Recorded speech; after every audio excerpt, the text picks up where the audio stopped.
Jednoho dne jsem se rozhodl přihlásit do pěvecké soutěže. Byl jsem plný pochybností, ale můj nejlepší kamarád Honza mě okamžitě podpořil. To zvládneš, máš úžasný hlas, říkal mi stále dokola. Každý den po škole mi pomáhal s tréninkem.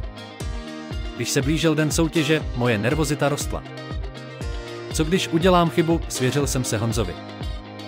Přestaň se stresovat, odpověděl. Důležité je, že děláš něco, co miluješ. A já jsem na tebe hrdý bez ohledu na výsledek. Den soutěže jsem stál na pódiu a viděl Honzu v první řadě, jak mě povzbuzuje.